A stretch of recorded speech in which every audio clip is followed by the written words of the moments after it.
Ganyan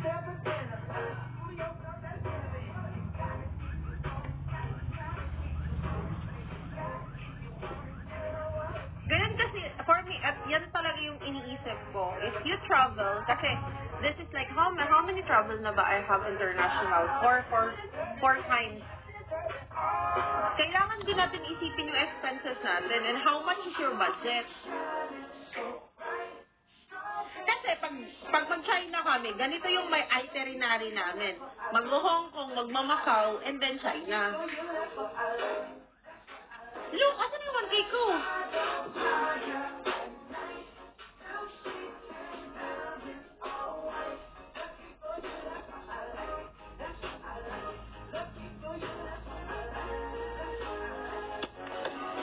Dami mong alam sino may sabi mag-Hong Kong muna kayo.